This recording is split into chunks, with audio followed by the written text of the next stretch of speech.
வல்லவர். வேதாகமத்தில் இந்த ஆண்டவராக இயேசு கிறிஸ்துடைய பிறப்பை சார்ந்து நிறையா செய்திகள் நம்ம சொல்லலாம். ஆனாலும் சரி, கொஞ்சம் அமைதியாக கேளுங்கன்னு பேசாதீங்க. இன்றைக்கு நான் ஒரே ஒரு வசனத்திலிருந்து சில சத்தியங்களை நான் உங்களோடு பகிர்ந்து கொள்ள போகிறேன். லூக்கா எழுதின சுவிசேஷம் 2ஆம் அதிகாரத்தில் 10ஆம் வசனத்தில் ஆண்டுடைய வசனம் என்னமாய் சொல்லுகிறது, தேவதூதன் அவர்களை நோக்கி, பயப்படாதிருங்கள், இதோ எல்லா ஜனத்துக்கும் மிகுந்த சந்தோஷத்தை உண்டாக்கும் நற்செய்தியை உங்களுக்கு அறிவிக்கிறேன். இது எல்லா இடத்துலையும் நீங்கள் இந்த பிரசங்கம் கேட்டிருப்பீங்க, இந்த வசனத்தை சொல்லியிருப்பாங்க. இந்த வசனத்தில் முக்கியமாக இந்த தேவதூதன் சொன்ன ஒரு வார்த்தை, எல்லா ஜனத்துக்கும் மிகுந்த சந்தோஷத்தை. எல்லா ஜனத்துக்கும், ஒரு குறிப்பிட்ட ஜனத்துக்கு மாத்திரம் அல்ல, ஏதோ ஒரு குறிப்பிட்ட ஜாதியினர் அல்லது குறிப்பிட்ட மதத்தினருக்கு மாத்திரம் அல்ல.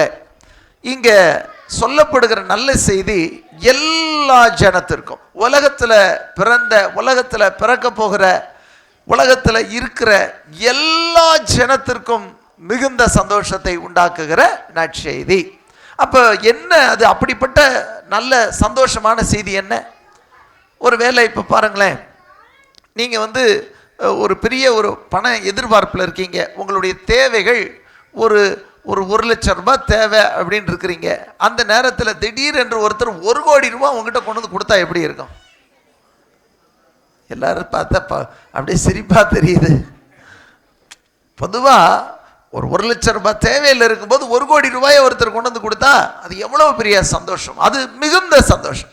1,00,000 ரூபாய் தேவைப்படுற இடத்துல ஒருத்தர் 90,000 ரூபாய் கொண்டு வந்து கொடுத்தாருன்னா சந்தோஷமாக இருக்கும். ஆனால் இன்னும் 10,000 ரூபாய்க்கு என்ன பண்ணுறதுன்னு வாடும். அந்த 90,000 ரூபாய்க்கு வாடுறதை விட அடுத்து அந்த 10,000 ரூபாய்க்கு நான் என்ன பண்ணுறது அப்படின்னு வாடும். ஆனால் இங்கு தேவதூதன் சொல்லுகிறார், மிகுந்த சந்தோஷத்தை உண்டாக்குற நல்ல செய்தி எல்லா ஜனத்துக்கும், ஒரு குறிப்பிட்ட ஜனத்துக்கு மாத்திரமல்ல, எல்லாருக்கும் நல்ல செய்தி அப்படின்றார்.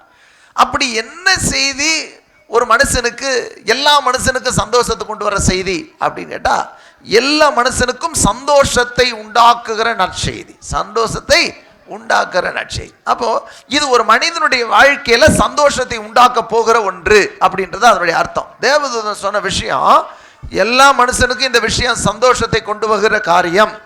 3 காரியத்தை சொல்ல போறேன். அப்போ ஒரு காரியத்துக்கே நேரம் எழுப்பீங்களே, நான் 3 காரியத்தையும் வேக வேகமாக சொல்லிடுவேன், நல்லா கவனிச்சுக்கணும்.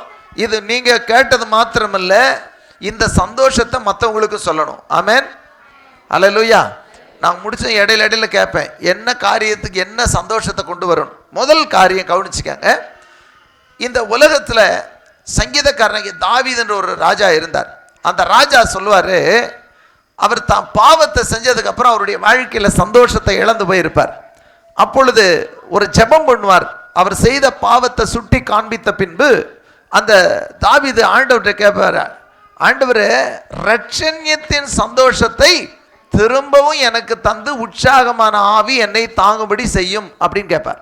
இரட்சண்யத்தின் சந்தோஷம் அப்படின்னா என்ன அப்படின்னா, என்னுடைய பாவம் மன்னிக்கப்படுதல். ஒரு மனுஷன் செஞ்ச மிகப்பெரிய ஒரு தவறு மன்னிக்கப்படுமானால், அல்லது அந்த தவறுக்கான தண்டனையை இன்னொருவர் ஏற்றுக்கொள்ளுவார், ஆனால் அது எவ்வளவு பெரிய சந்தோஷமோ. ஒருவேளை ஒரு தப்பு செஞ்சதுக்கு தூக்கு தண்டனைன்னு வச்சுக்கோங்களேன், தூக்கு தண்டனை போடுற நேரத்தில் பார்த்து ஜனாதிபதியிட்ட இருந்து ஒரு கடிதம் வருது, அவரை தூக்கில் போடாதீங்க, பாவம், அவருக்கு 2 பிள்ளைகள் இருக்கிறாங்க, அந்த பிள்ளைகளுடைய வாழ்க்கை என்னவாகிறது, அதனால மன்னிச்சு விட்டுலான்னு ஒரு கடிதம் வந்தால் எப்படி இருக்கும் யோசிச்சு பாருங்க. ஒரு தூக்கு தண்டனை கைதி காலையில் தூக்கில் போட போகிறாங்க, முந்தின நாள் அல்லது தூக்கு போட போகிற நேரத்தில் வேகமாக ஒரு தந்தி வருது, ஒரு கால் வருது, அவரை தூக்கில் போடாதீங்க, அவரை நான் மன்னிச்சிட்டோம், அவங்கள பொது மன்னிப்பு கொடுத்து அவரை விடுதலை பண்ணுவோம் அப்படின்னு சொன்னால் எவ்வளோ பெரிய சந்தோஷமோ, அதை போல ஒரு பெரிய சந்தோஷம்தான் ஒரு மனிதனுக்கு பாவ மன்னிப்பு என்கிற ஒன்று வருகிறது.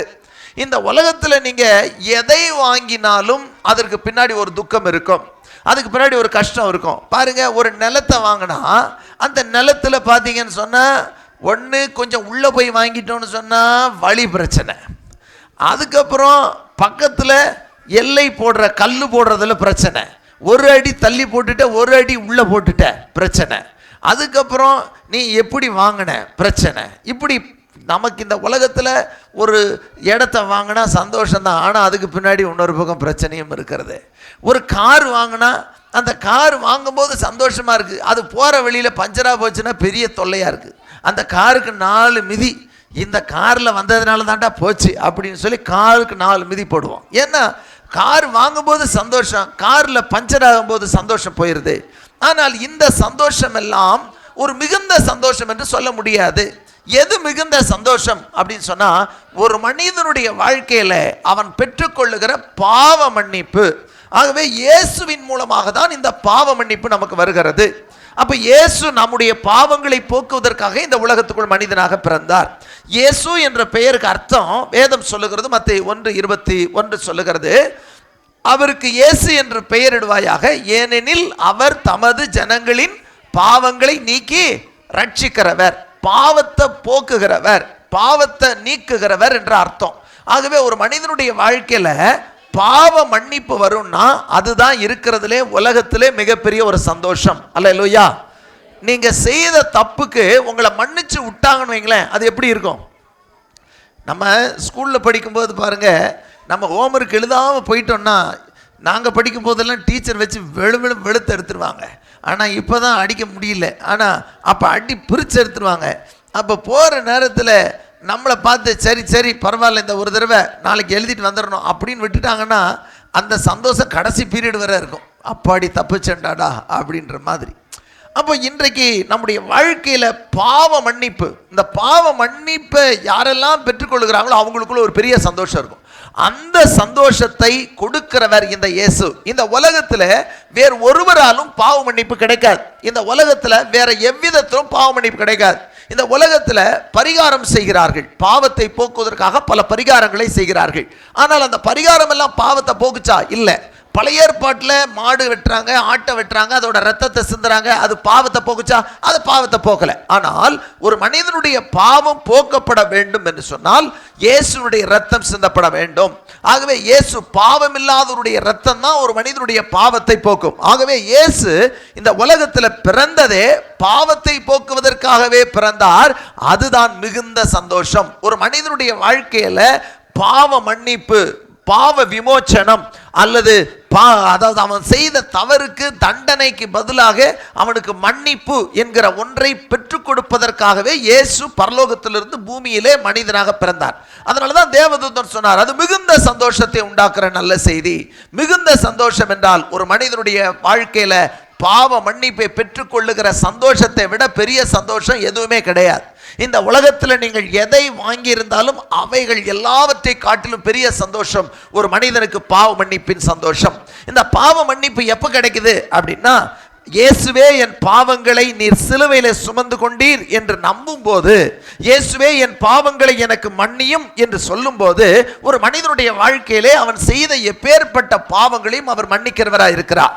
ஆண்டுடைய வசனம் சொல்லுகிறது, இயேசு கிறிஸ்துவின் ரத்தம் சகல பாவங்களை நீக்கி நம்மை சுத்திகரிக்கிறது என்று சொல்லி, நாம் நம்முடைய பாவங்களை அறிக்கையிட்டால் எல்லா அநியாயங்களையும் நீக்கி நம்மை சுத்திகரிப்பதற்கு அவர் உண்மையும் நீதியும் உள்ள தேவனாய் இருக்கிறார் என்று ஆண்டுடைய வசனம் சொல்லுது. அப்படின்னா ஒரு மனிதனுடைய வாழ்க்கையில பாவ மன்னிப்பு என்கிற ஒன்றை கொடுத்து அவனுக்கு சந்தோஷத்தை கொடுக்கிற ஆண்டவராய் இருக்கிறதுனால தான் இயேசுடைய பிறப்பை பற்றி தேவதூதன் சொன்னார், எல்லா ஜனத்துக்கும் மிகுந்த சந்தோஷம். ஹல்லேலூயா.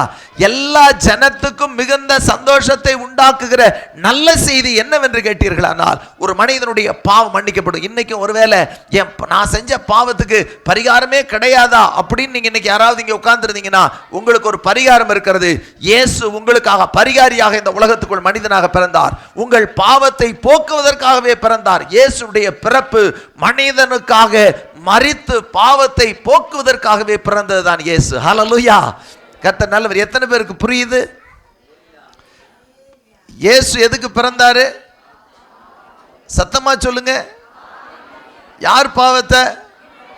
நம்முடைய பாவங்களை. ஆண்டுடைய வசனம் சொல்லுது, உலகத்தின் பாவத்தை சுமந்து தீர்க்கிற தேவ ஆட்டுக்குட்டி. மொத்த உலகத்துல யாரெல்லாம் பாவி ஆண்டவரே என்னை மன்னிச்சு அத்தனை பேருடைய பாவங்களை மன்னிக்க அவர் ஆயத்தமா இருக்கிறார்.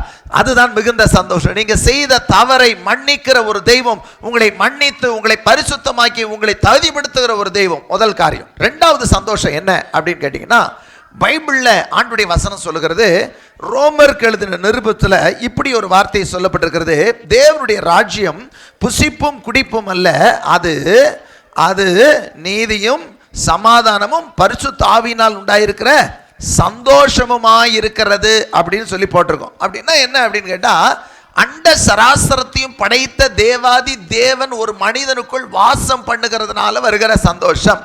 அதாவது நீங்களும் நானும் சாதாரண மனிதர்கள் தான், அவருடைய படைப்பு. அவர் நம்மை மண்ணிலிருந்து உருவாக்கினார். சாதாரண மனிதன். நாம் நினைப்பதற்கு தெய்வம், அண்ட சராசரத்தை படைத்த தெய்வம் நம்மை நினைப்பதற்கு நாம் ஏமாத்திரம் ஒரு சாதாரண ஆளு. நம்ம பொதுவாக நம்ம ஆளுகளே நம்மளை மதிக்க மாட்டாங்க, அப்படி ஆள் தான் நம்ம. ஆனால் நம்மையும் ஆண்டவர் நினைவு கூர்ந்து ஆண்டவராக இயேசு சொன்னார், மிகுந்த சந்தோஷத்தை உண்டாக்குற நல்ல செய்தி என்னன்னா, உலகத்தை படைத்த தெய்வம் உனக்குள் வாசம் பண்ண போகிறார். உலகத்தை படைத்த தெய்வம் உனக்குள் வந்து தங்க போகிறார். இதுதான் இரண்டாவது பெரிய சந்தோஷம். வேதாகமத்தில் பார்த்தீங்கன்னா, இந்த உலகத்திலே நாம் எதை வாங்கும் போதும் கிடைக்காத சந்தோஷம், இந்த தேவனுடைய ஆவியாய் இருக்கக்கூடிய பரிசுத்த ஆவியானவரை நாம் பெற்றுக்கொள்ளும் பொழுது அந்த சந்தோஷத்தை பெற முடியும். ஏனென்றால் இந்த இயேசு இந்த உலகத்திலே மனிதனாய் பிறந்த பின்புதான் பரிசுத்த ஆவியாகிய தேவனுடைய ஆவியானவர் மாம்சத்தையும் இரத்தத்தையும் உடையவராய் இருக்கிற ஒரு மனிதனுக்குள் வந்து தங்கினார். அவர் இயேசு. இயேசு மாம்சத்தையும் இரத்தத்தையும் உடையவராக மாறினார். அவருக்குள், இயேசுவுக்குள் பரிசுத்த ஆவியானவர் வந்து தங்கினார். இந்த பரிசுத்த ஆவியானவர் உள்ள வந்து தங்கும்போது இந்த உலகத்தில் நமக்கு பாடுகள் இருக்கலாம், உபத்திரவங்கள் இருக்கலாம், நெருக்கங்கள் இருக்கலாம், பிரச்சனைகள் இருக்கலாம். இதுக்கு மத்தியில் உங்க இருதயத்தில் ஒரு பெரிய சந்தோஷம் இருக்கும். அதைத்தான் நாங்கள் சொல்றது, சாப்பிடுறது மட்டும் கிடையாது, புசிப்பும் குடிப்பும் தேவனுடைய ராஜ்யம் அல்ல, அது நீதியும் சமாதானமும் பரிசுத்த ஆவியினால் உண்டாயிருக்கிற சந்தோஷமுமாயிருக்கிறது. இந்த பரிசுத்த ஆவியானவரை நீங்க பெற்றுக்கொண்டீங்கன்னு சொன்னா, இந்த பரிசுத்த ஆவியானவர் உங்களுக்குள்ள வந்துட்டாருன்னு சொன்னா, இந்த உலகத்துல எந்த சூழ்நிலையில் நீங்கள் சந்தோஷமா இருப்பீர்கள். அல்லேலூயா. கர்த்தர் நல்லவர். இன்றைக்கு பாருங்க, பெரிய கோடீஸ்வரரா இருப்பார், அவருக்கும் பார்த்தீங்கன்னா கவலையா தான் இருப்பார். பெரிய பதவியில் இருப்பார், அவர் பார்த்தாலும் அவருடைய மூஞ்சில பார்த்தீங்கன்னா ஓடவே ஓடாது, அங்க ஒண்ணுமே இருக்காது. ஆனா பாருங்க, ஒண்ணுமே இருக்காது, அந்த குடும்பத்துல எதுவுமே இருக்காது. ஆனா அந்த மனுஷனை பார்த்தீங்கன்னா ஒரே சந்தோஷமா இருப்பார். எப்ப பார்த்தாலும் இயேசுவையே துதி செய் நீ மன இப்படின்னு பாட்டு பாடிக்கிட்டே இருப்பார். அல்லது அவருக்கு ஒரே சந்தோஷமா இருக்கும். காரணம் என்ன? இந்த உலகத்தில் எந்த ஒன்றை விட அண்ட சராசரத்தையும் படைத்த தெய்வம் ஒரு மனிதனுக்குள் வந்து வாசம் பண்ணி விட்டால் அங்கே ஒரு பெரிய சந்தோஷம் இருக்கும். அதைத்தான் சொல்லுகிறார், மிகுந்த சந்தோஷத்தை உண்டாக்குற நல்ல செய்தி என்ன தெரியுமா? அண்ட சராசரத்தையும் படைத்த தெய்வம் மனிதனுக்குள் வாசம் பண்ண போகிறார், உங்களுக்குள் வாசம் பண்ண போகிறார், உங்களுக்குள்ள இருந்து செயல்பட போகிறார். அதுதான் பெரிய விஷயம். பாருங்க, ஒருவேளை கர்த்தருக்கு மகிமை உண்டாகட்டும், நம்முடைய அதாவது கர்த்தருக்கு மகிமை, நம்முடைய தமிழ்நாட்டினுடைய முதலமைச்சர் உங்கள் வீட்டுக்கு வர்றாருன்னு சொன்னார்னா எத்தனை பேருக்கு உங்களுக்கு ஐயோ எங்கள் வீட்டுக்கு வர்றாரா அப்படின்னு எத்தனை பேர் கவலைப்படுவீங்க? எத்தனை பேர் கவலைப்படுவீங்க நீங்கள்? ஐயோ எங்கள் வீட்டுக்காக வர்றாரு, தயவு செய்து வர வேண்டாங்க. ஒரு போலீஸ்கார் வர்றாருன்னு சொன்னால் தான் பயமாக இருக்கும், ஐயோ எதுக்கு அவருக்கு நம்ம வீட்டுக்கு வர்றாரு அப்படின்னு. ஆனால் ஒரு முதலமைச்சர் உங்க வீட்டுக்கு வர்றேன் அப்படின்னு சொன்னா எப்படி இருக்கும்? இதுதான் சகேயுவுக்கு இருந்துச்சு. சகேயு பெரிய பணக்காரன், சகேயு பெரிய பதவியில் இருந்தவன், சகேயுடைய சரீரத்தில் நோய் இல்லை, பேய் இல்லை. ஆனா அவன் வீட்டுக்கு இயேசு வர்றேன்னு சொன்ன உடனே வசனம் சொல்லுகிறது, அவன் சந்தோஷத்தோடு இயேசுவை கூப்பிட்டு கொண்டு போனான். அப்ப இயேசு அந்த சகை வீட்டுக்கு வர்றேன்னு சொன்னதே அவ்வளவு பெரிய சந்தோஷம். ஆனா இன்னைக்கு ஆண்டவருடைய வார்த்தையை சொல்லுகிறது, அவர் தேவ ஆவியாக, குமாரனின் ஆவியாக கர்த்தர் உங்களுக்குள் வாசம் பண்ண போகிறார். அது பெரிய சந்தோஷம். அல்லேலூயா. எத்தனை பேருக்கு அந்த ஆண்டவர் இயேசு எனக்குள்ள வரணும்னு விரும்புறீங்க? நம்ம வீட்டில் நிறைய இடங்கள்ல நம்ம பொம்மையில தான் இயேசுவை குழந்தையாவே வச்சிருப்போம், அப்படித்தானே? குடில்ல வச்சிருப்போம். அவர் பாவம் குளிரும் பணிலும் கொட்டிலே கோமன், அவர் குளிரும் பணியிலையும் வெளியிலே இருப்பாரு, நம்ம நல்லா கம்பளி போட்டு பொத்து தூங்கிட்டு இருப்போம். கர்த்தர் நல்லவர். ஆனால் இந்த இயேசு, ஒருவேளை நான் என்னடா இப்படி சொல்றேன் நினைக்க வேண்டாம், இந்த இயேசு அங்கே அல்ல, உங்களுக்குள் பிறக்க விரும்புகிறார். ஹல்லேலூயா. உங்களுக்குள் பிறக்க விரும்புகிறார். ஆண்டவருடைய வசனம் சொல்லுகிறது, கிறிஸ்து உங்களுக்குள் உருவாகும் அளவும் நான் கர்ப்ப வேதனைப்பட்டேன் என்று சொல்லி ஒவ்வொருவருக்குள்ளும் இயேசு பிறக்க விரும்புகிறார், ஒவ்வொருவருக்குள்ளும் இருக்க விரும்புகிறார். வசனம் சொல்லுகிறது, நீங்கள் தேவனுடைய ஆலயமாய் இருக்கிறீர்கள், தேவனுடைய ஆவி உங்களில் வாசமாய் இருக்கிறார் என்று அறியாதிருக்கிறீர்களா? அப்படின்னா தேவ ஆவியானவர் உங்களுக்குள்ள இருக்க விரும்புறாருங்க. இந்த ஆண்டவர் உங்களுக்குள்ள பிறக்க விரும்புகிறார், உங்களுக்குள்ள இருக்க விரும்புகிறார், உங்களுக்குள் வளர விரும்புகிறார். இன்றைக்கு எத்தனை பேருக்கு விருப்பம் இந்த இயேசு எனக்குள்ள வரணும், தேவ ஆவியானவரா எனக்குள்ள வரணும், பரிசுத்த ஆவியானவரா எனக்குள்ள வரணும்? விசுவாசிக்கிறவங்க உங்க வெக்கப்படாம கை தூக்குங்க, ஒன்றும் தப்பு கிடையாது. அல்லேலூயா. அண்ட சராசரத்தையும் படைத்த தேவன் கர்த்தர் நல்லவர். கரங்களை கீழே போட்டுக்க. கை தூக்கணுவங்க ஆசீர்வதி, கை தூக்காதவங்களும் ஆசீர்வதிக்கப்படுவீங்க. ஆமென். கர்த்தர் நல்லவர். நல்லா கவனிச்சுக்கங்க. ஒருவேளை நான் பொதுவாக சொல்லுவேன், அதாவது இப்போ முதலமைச்சரையே நம்ம வச்சுக்குவோம். முதலமைச்சர் வரும்போது நான் இன்னைக்கு எங்கேயாவது வர்றேன் அப்படின்னு சொன்னேன், உங்களில் யாராவது ஒருத்தர் வீட்டுக்கு என்னை கூப்பிட்டு போங்கன்னு சொன்னால் நம்ம என்ன பண்ண மாட்டோம், கூப்பிட்டுட்டு போக மாட்டோம். ஏன்னா வீடு அவர் நினைக்கிற மாதிரி இருக்காதே. அவர் சொல்கிறார், எப்படி இருந்தாலும் பரவாயில்லையா, உங்கள் கூட நட்பாக இருக்க விரும்புகிறேன் அப்படின்னா. ஆனால் பொதுவாக நமக்கு உண்மையான நிலை, நான் வர்றேன்ட்டு வந்துட்டாருன்னு வைங்க உங்கள் வீட்டுக்கு, கண்டிப்பாக என்ன பண்ண மாட்டோம், வந்ததுக்கப்புறம் வருஷமானாலும் மறக்க மாட்டோம். ஏய் யார் வந்தார் தெரியுமில்ல எங்கள் வீட்டுக்கு, யார் வந்துட்டு போனால் தெரியுமா? ஆமாம், முதலமைச்சரே எங்கள் வீட்டில் தான் வந்து தங்கியிருந்தார், பார்த்துக்க. இது இவ்வளோ வீடு இருக்குது, யார் வீட்டுக்காக போனாரா, என் வீட்டுக்கு வந்தார் தெரியுமா? பெருமை பேசிக்குவோம். ஆனால் அண்ட சராசரத்தையும் படைத்த தெய்வாதி தேவன் உங்களுக்குள் வாசம் பண்ண விரும்புகிறார். ஹல்லேலூயா, ஹல்லேலூயா. இன்றைக்கும் இவ்வளவு நேரம் இந்த பாணியில் இதற்கு எத்தனை பேர் குளிருது? எல்லாருக்குமே குளிருதா? அப்போ மத்தியானம் வச்சிருக்கணுமோ? அல்லேலூயா. கர்த்தர் நல்லவர். ரொம்ப சந்தோஷம். எல்லாம் உற்சாகமாக இருக்கிறீங்க பாருங்க, குளிரில் நடுங்காமல் நீங்கள் அப்படியே தைரியமாக இருக்கிறீங்க. கர்த்தர் நல்லவர். ரெண்டாவது, எது மிகுந்த சந்தோஷம் என்றால் அண்ட சராசரத்தை படைத்த தெய்வம் உங்களுக்குள் வாசம் பண்ணுவது தான் மிகப்பெரிய சந்தோஷம். எத்தனை பேர் நம்புறீங்க இதை? எத்தனை பேர் விசுவாசிக்கிறீங்க? ஹல்லேலூயா. ரெண்டாவது.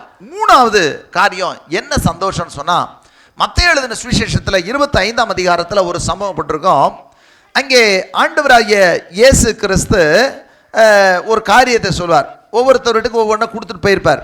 அப்போ ரிட்டர்ன் வந்தபோது அவர் சொல்வார், 10 தாளந்தை பெற்றவன் என்ன பண்ணுவான்னா, 5 தாளந்தை பெற்றவன் திரும்ப இன்னொரு 5 சம்பாதிச்சிருப்பான். அப்போ ஆண்டவர் அவனை பார்த்து சொல்வார், என்ன சொல்வார், நீ கொஞ்சத்தில் உண்மையாக இருந்த உடனே அநேகத்தின் மேலே ஆசீர்வாதமாக வைப்பேன் அப்படின்னு சொல்லிட்டு ஆண்டவர் சொல்வார், உன் எஜமானுடைய சந்தோஷத்துக்குள் பிரவேசி அப்படின்னு சொல்லுவார். மத்தேயு 25:21 வாசிங்கன்னா சொல்லப்பட்டிருக்கோம். அதில் அவனுடைய எஜமான் அவனை நோக்கி, நல்லது உத்தமும் உண்மையும் உள்ள ஊழியக்காரனே, கொஞ்சத்தில் உண்மையாயிருந்தாய், அநேகத்தின் மேல் உன்னை அதிகாரியாக வைப்பேன், உன் எஜமானுடைய சந்தோஷத்துக்குள் பிரவேசி. மூணாவது சந்தோஷம் என்னன்னு தெரிஞ்சுக்கங்க. இந்த மூணாவது சந்தோஷம், இந்த உலகத்தின் வாழ்க்கை எல்லாருக்கும் ஒரு நாள் முடிவடையும். வசனம் சொல்லுகிற சங்கீதம் 90:10 சொல்லுகிற, மனுஷனுடைய ஆயுசு நாட்கள் 70, பலத்தின் மிகுதி நாள் 80, அதற்கு மேலே வருத்தமும் சஞ்சலமும். ஆதியாகமோ நீங்கள் வாசிக்கும் போது 5-6 அதிகாரங்களில் பார்க்கும் பொழுது மனுஷனுடைய ஆயுசு நாட்கள் 120 தான். யோபு 14ஆம் அதிகாரத்தில் வாசிக்கும் பொழுது ஆண்டுடைய வசனம் சொல்லுகிறது, ஸ்திரீயினிடத்தில் பிறந்த மனுஷன் வாழ்நாள் குறுகினவும் சஞ்சனம் நிலைத்தவனுமாய் இருக்கிறான், அவன் கடக்கக்கூடாத எல்லை அவனுக்கு வச்சிருக்கிறாரு அப்படின்லாம் சொல்லியிருக்கு. அப்படின்னா ஆண்டு இந்த உலகத்தின் வாழ்க்கை உங்களுக்கும் எனக்கும் சரி எல்லாருக்கும் குறுகின வாழ்க்கை தான். ரொம்ப நாள் அப்படியே 1000 வருஷமாக நம்ம யாரும் இருந்து போகிறது கிடையாது, பல 1000 வருஷம் வாழ்ந்துட போகிறதும் கிடையாது.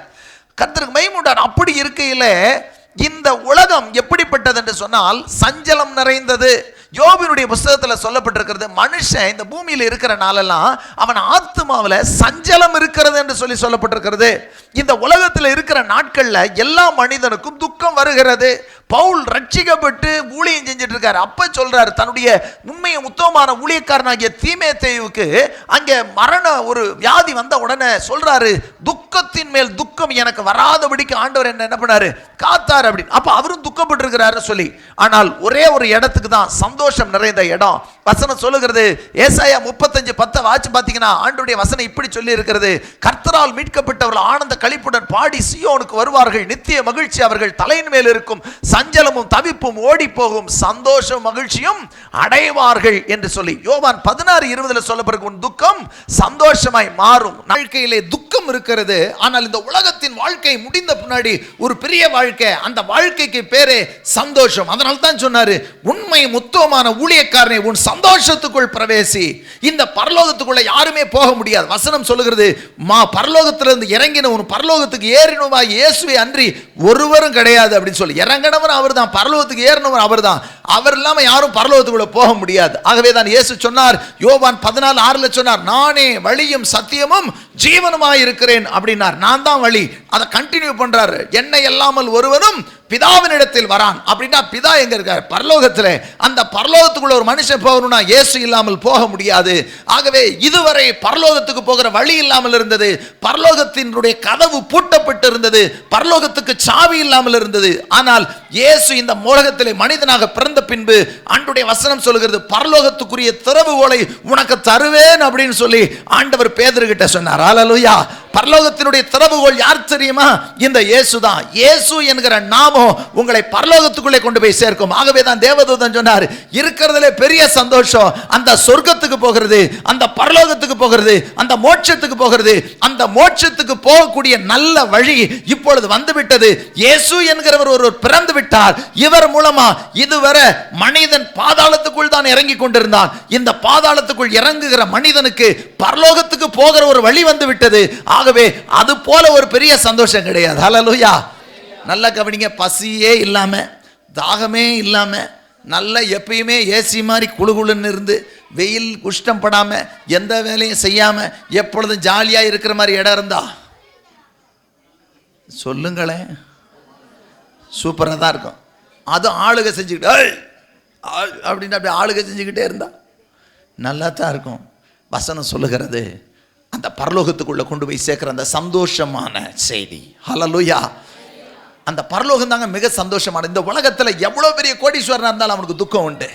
மரணம் வரும்போது மரண பயம் உண்டு, இதுக்கு மேல என்ன நடக்குமோ என்று சொல்லி. ஆனால் இந்த இயேசு பிறந்ததுக்கு பின்னாடி மரண பயம் போய்விடுகிறது. பேதுருவுக்கு மரண பயம் இருக்கிறது. எப்பொழுது வர? இயேசு மரித்தோரிலிருந்து உயிரோடு எழும்புகிறதை பார்க்கிற வர. அவரை பார்த்ததுக்கு அப்புறம் மரண பயம் போயிடுச்சு. அவரை கொல்ல போகும்போது கூட அவரை நான் நைட்டு ஜெயிலில் அடைச்சி வச்சிருக்காங்க நாளைக்கு கொல்றதுக்கு. ஆனால் மனுஷன் நல்லா தூங்கிட்டு இருக்கிறாரு. ஹல்லேலூயா. காரணம் என்ன? அந்த இடம் சந்தோஷமான இடம். ஹல்லேலூயா. அந்த இடம் பரலோகத்துக்கு பேரு சந்தோஷம். அந்த சந்தோஷம் மிகுந்த சந்தோஷத்தை உண்டாக்குகிற நல்ல செய்தி. இயேசுவின் மூலமாக மிகுந்த சந்தோஷத்தை நீங்கள் பெற்றுக்கொள்வீர்கள். இந்த உலகத்தின் வாழ்க்கை முடிந்த பின்பு யாரெல்லாம் இயேசுவின் நாமத்தை விசுவாசிக்கிறார்களோ, யாரெல்லாம் இயேசுவின் இரத்தத்தினால் கழுவப்படுகிறார்களோ அத்தனை பேருக்கும் ஆண்டவர் ஒரு பரலோக வாழ்க்கையை வைத்திருக்கிறார். ஹல்லேலூயா. கர்த்தருக்கு மகிமை உண்டாகட்டும். இந்த உலகத்துல எத்தனை கோடி வச்சிருந்தாலும் அந்த கோடி எல்லாம் நம்ம கூட வராது. ஹல்லேலூயா. அது நம்ம கூட ஓடி வராது, அது நம்ம விட்டு இன்னொரு ஆள்கிட்ட ஓடி போயிடும். கர்த்தருக்கு மகிமை உண்டாகட்டும். ஆனால் அந்த சந்தோஷம், பரலோக சந்தோஷத்தை ஆண்டவர் நமக்கு தருகிறார். 3 சந்தோஷம் சொன்னேன், சொல்லுங்க பார்க்கலாம். பாவ மன்னிப்பு, பரிசுத்த ஆவி. Super, very good. ஹல்லேலூயா. கர்த்தர் நல்லவர். பரவாயில்ல, முன்னாடி டக்குன்னு நல்லா அடிக்கிறாங்களே, பின்னாடி எல்லாம் சொல்லுங்களேன் கொஞ்சம். திரும்ப எல்லாரும் சொல்லலாமா? மிகுந்த சந்தோஷம் எது?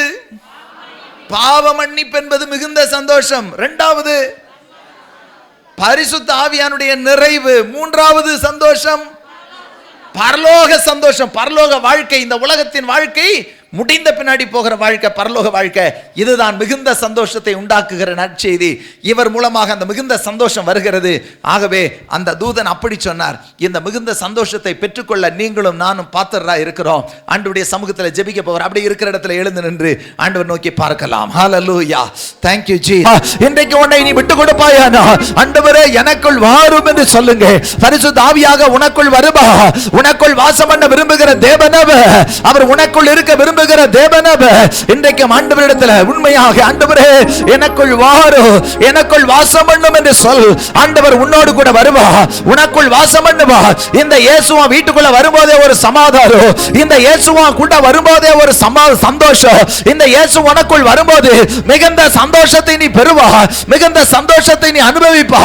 உன் எல்லைகளுக்குள்ளாக இருக்கிற போராட்டங்கள் விலகும், பிரச்சனைகளை மாற்ற வல்லமை உள்ள தேவன் எந்த காரியங்களோடு துக்கப்படுத்திக் கொண்டிருக்கிறதோ அந்த துக்கத்தை மாற்றி சந்தோஷத்தை கொடுக்கிற தேவனுடைய கரம் மேல் வந்து அமரும். ஹalleluya. ஓ thank you Jesus. கடைசி ஆண்டவரே, இந்த உலகத்தின் வாழ்க்கை முடியும் போது நான் கண்ணை மூடும் போது நான் நரகத்துக்குள்ள போயிடக்கூடாது. அந்த நரகத்துக்கு பேரு அழுகையும் பற்கடிப்பும் நிறைந்த இடம். அந்த இடம் அக்னி நிறைந்த இடம். அந்த அக்னி கடை, அங்கே அக்னி அவியாது, அங்கே புழு சாகாது, அங்கே அலறிக்கொண்டே இருக்கும். ஆனால் உன்னை அதற்கு விலைக்கு தப்புவித்து நித்திய ஜீவனுக்குள்ள அந்த பரலோகத்துக்குள்ள கொண்டு போய் சேர்க்க விரும்புகிறவ, அந்த மிகுந்த சந்தோஷத்துக்குள்ள கொண்டு போய் சேர்க்க விரும்புகிற ஆண்டவரே, இன்றைக்கு ஆண்டவரே அந்த மிகுந்த சந்தோஷத்துக்குள்ள பிரவேசிக்க என்ன தகுதியுள்ள பாத்திரமாய் என் பேரை ஜீவ புஸ்தகத்தில் நீர் எழுதும்படியா என்ன நான் விட்டு கொடுக்கிற ஆண்டவரே, நான் உமக்கு உகந்தவனாய் இருக்க என்ன விட்டு கொடுக்கிறேன். இந்த மிகுந்த சந்தோஷம் என் வாழ்க்கையில் இருக்கணும். அந்த சந்தோஷத்தை நான் இழந்து போய்விடக் கூடாது ஆண்டவரே. எஜமானுடைய சந்தோஷத்துக்குள்ள பிரவேசிக்க காரணம் ஆண்டவரே காரணமாய் இருக்கிற எங்கள் இயேசுவே, உம்முடைய இரத்தத்தினாலே உண்டாயிருக்கிற மீட்பு நித்திய ஜீவனுக்குள் செல்ல எங்களை பலப்படுத்திருக்க நன்றி. ஒவ்வொருவரையும் ஆசீர்வதிக்கிறதுக்கு நன்றி. ஒவ்வொருவர் மேலும் கிருபை இறங்குகிறதுக்கு நன்றி. ஒவ்வொருவர் மேலும் கிருபை இறங்கி வருகிறதுக்கு நன்றி. Thank you for the presence. கர்த்தருடைய ஆவியானவர் சிலரை நிரப்புகிறதுக்கு நன்றி. சிலர் மேல தேவ வல்லமை அனலா இறங்கி வருகிறது. கர்த்தருடைய மகிமையின் அக்கினி இறங்குகிறது. Thank you for the holy fire. Hallelujah. Hallelujah. To burn for you Lord. உமக்காக எரிந்து பிரகாசிக்க, உமக்காக எரிந்து பிரகாசிக்க கர்த்தர் தம்முடைய ஆவியினுடைய நிறைவை தருகிறதுக்காய் ஸ்தோத்திரம். கர்த்தருடைய மகிமையின் அக்கினி இறங்குகிறது. Receive the holy fire. Thank you for the presence Lord. கர்த்தருடைய வல்லமை இறங்கி கொண்டே இருக்கிறது. அநேகருக்குள்ள தேவ ஆவியானுடைய அனுகிரகங்கள் உண்டாகிறது. பரிசுத்த ஆவியானுடைய நிறைவுகள் வருகிறது. வரங்கள் செயல்பட போகிறது. கர்த்தர் அற்புதங்களை செய்கிறார். Thank you for the presence Lord. பலவீனப்பட்ட உறுப்புகள் சுகமடைகிறது. இயேசுவின் நாமத்தில் பலவீன கட்டுகள் அறுக்கப்படுகிறது. இயேசுவின் நாமத்தில் வியாதிகள் நீங்குகிறது. இப்பொழுது ஒற்றை தலைவலி நீங்கி போகிறது. அடிக்கடி வருகிற வீசிங் இயேசுவின் நாமத்தில் இன்றைக்கு ஐயோ இந்த குளிர்ல எனக்கு வீசிங் வந்து விடுமோ பயப்படுகிறாயோ, இந்த நாளில ஆண்டவர் அந்த வீசிங்க வேறறுத்து உனக்கு பரிபூர்ண சுகத்தை கொடுத்து உன்னை ஆசீர்வதிக்கிறார். Right now you get the deliverance in the name of Jesus Christ. இயேசு கிறிஸ்துவின் நாமத்தில் இன்றைக்கே நீ விடுதலை பெற்றுக் கொள்கிறாய். சபிக்கப்பட்ட ஆவி விலகி போகிறது. சத்துருவினுடைய கட்டுகள் அடுக்கப்படுகிறது. இயேசுவின் நாமத்தில் சத்துருவினுடைய வல்லமைகள் நிர்மூலமாய் போகிறது. அந்தகாரத்தின் வல்லமை உன்னை மேற்கொள்ளுவது இல்லை. கர்த்தர் ஒரு அசைவை ஏற்படுத்துகிறார். ஹalleluya ஹalleluya. என் வீட்டார் இன்னும் ரட்சிக்கப்படலையே, எப்பொழுது என் வீட்டுக்குள் ரட்சிப்பு வரும் என்று ஏங்குகிறாயோ, சகேயுடைய வீட்டிற்கு வந்த இயேசு இன்றைக்கு உன் வீட்டிற்கு வருகிறார். இன்றைக்கு உன் வீட்டுக்கு வருகிறார். உன் குடும்பத்தார் ரட்சிக்கப்படுவார்கள். உன் கணவன் ரட்சிக்கப்படுவார். உன்னுடைய மனைவி ரட்சிக்கப்படுவார். உன் பிள்ளைகள் ரட்சிக்கப்படுவார்கள். இன்றைக்கும் ஏக்கத்தோடு இந்த இயேசு என் வீட்டுக்கு வரமாட்டாரா, இந்த இயேசு என் வீட்டுக்கு வரமாட்டாரா என்று ஏங்குகிற உன்னுடைய ஏக்கத்துக்கு கர்த்தர் பதில் தருகிறார். இன்றைக்கும் ஹalleluya இந்த வீட்டுக்கு ரட்சிப்பு வந்தது என்று சொல்லத்தக்கதாக கர்த்தர் மகிமையான காரியங்களை செய்து கொண்டிருக்கிறார். ஹalleluya. பலவீனத்தின் கட்டுகள் உடைந்து கொண்டு இருக்கிறது. சத்துருவின் கோட்டைகள் இடிந்து நொறுங்கி விழுகிறது. ஹalleluya.